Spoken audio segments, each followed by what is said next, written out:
I think Mary did a great job overseeing why you would want to collect data and the many different reasons why data is going to be helpful. And so one of the ways that metrics focuses a market on collecting and choosing metrics is by saying, let's start with the audience. Let's start with who it is you're looking for as one of the, who might want to use the data.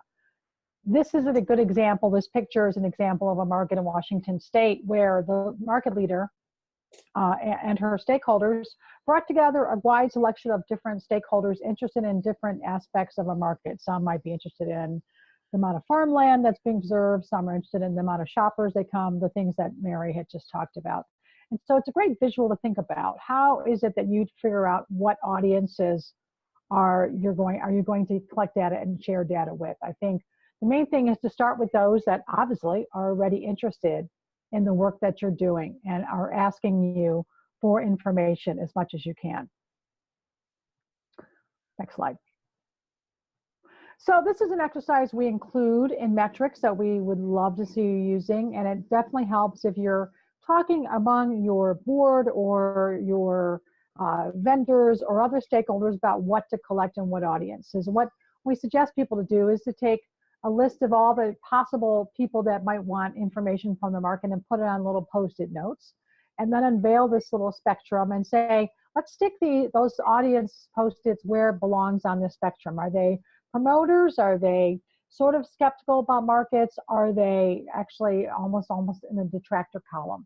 And what we find when markets do this kind of exercise is that often that markets are talking almost exclusively to the promoter side, people that are already engaged in the market, and that's great. Share information with them, but think about how you might expand the work you do to increasing to some of those folks who might be neutral or even might be slightly skeptical of the market. And so this will be a great exercise both for your own internal strategy and for you to work on with your audience. I mean, with your team.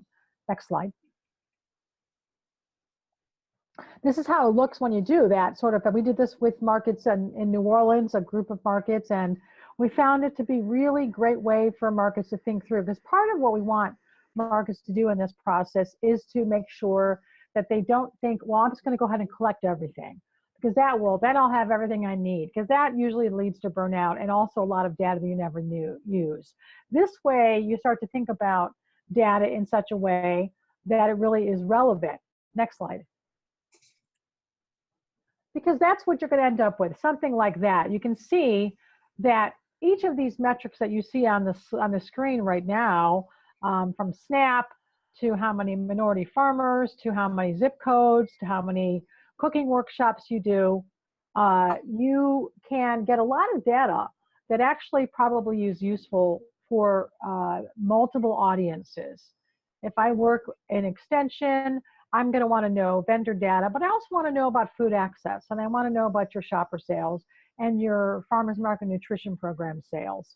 So we really want you to make sure that the metrics you choose, which I think speaks to Michelle's question, is that the metrics you choose are really the most robust for you, that you can make sure that you don't expect to collect everything and then use everything its way. You're going to find that a couple of these data points you're going to use over and over and over again. And that would be the great way to go through the audience spectrum, is to say, what are the key data points that I can use for multiple sets of audiences, which would then reduce how much data collection you have to do. Next slide. So one of the ways that we talk about metrics is not just by audience, but what kind of impact it offers that the market is offering to its community. And so metrics is broken down at this point into these 4 different kinds of metrics, these kind of impacts: economic, ecological, intellectual, and social. Each of them means that the market is putting out energy that they think reflects back in an increase in this area. Obviously, economic energy and activity is the most obvious one. Sales, multiple sales at neighboring businesses like Mary talked about earlier, all of those can be tracked. Ecological talks about farmland preservation and other things like maybe even transportation to market if people are using alternative types of transportation. Intellectual capital is a little trickier, but it basically stands in for all the changes that we want to see in people's lives. How do people change their lives? They change their lives by learning things, which is knowledge transfer, which is under intellectual capital.